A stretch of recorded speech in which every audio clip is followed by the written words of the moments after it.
कृष्ण भक्तजनों, युधिष्ठिर ने पूछा, गोविंद वासुदेव आपको नमस्कार है। श्रावण के कृष्ण पक्ष में कौन सी एकादशी होती है, उसका वर्णन कीजिए। भगवान श्री कृष्ण बोले, राजन सुनो, मैं तुम्हें एक पाप नाशक उपाख्यान सुनाता हूँ, जिसे पूर्व काल में ब्रह्मा जी ने नारद जी के पूछने पर कहा था।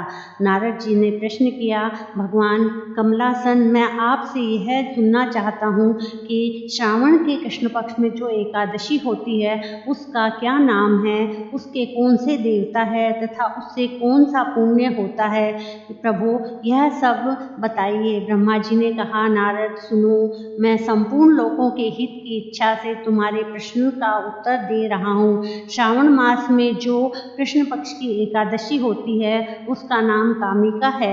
उसके स्मरण मात्र से वाजपेयी यज्ञ का फल मिलता है।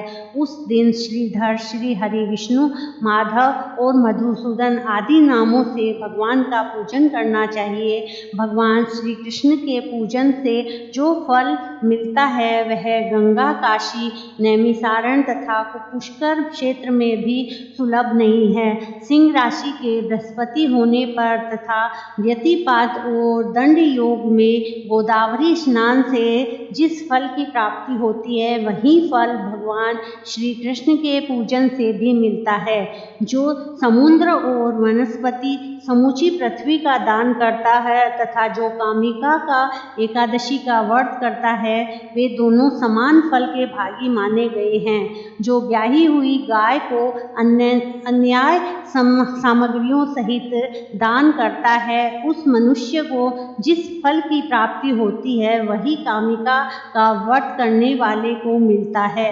जो नरश्रेष्ठ श्रावण मास में भगवान श्रीधर का पूजन करता है, उसके द्वारा गंधर्वों और नागों सहित संपूर्ण देवताओं की पूजा हो जाती है। अतः पाप भीरु मनुष्य को यथाशक्ति पूरा प्रयत्न करके कामिका के दिन श्री हरि का पूजन करना चाहिए। जो पाप रूपी पंख से भरे हुए संसार समुद्र में डूब रहे हैं, उनका उद्धार करने के लिए कामिका का व्रत सबसे उत्तम है। अध्यात्म विद्या परायण पुरुषों को जिस फल की प्राप्ति होती है उससे बहुत अधिक फल कामिका व्रत का सेवन करने वालों को मिलता है। कामिका का व्रत करने वाला मनुष्य रात्रि में जागरण करके न तो कभी भयंकर यमराज का दर्शन करता है और न कभी दुर्गति में ही पड़ता है। लाल मणि, मोती, वैदूर्य और मूंगे आदि से पूजित होकर भी भगवान विष्णु वैसे संतुष्ट नहीं होते जैसे तुलसी दल से पूजित होने पर होते हैं।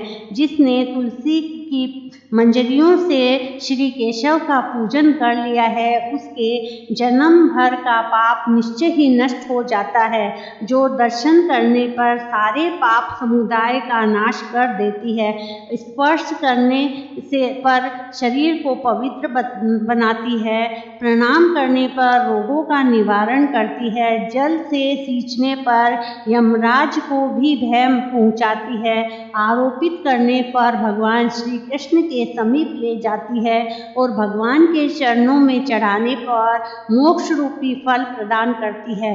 उस तुलसी देवी को नमस्कार है।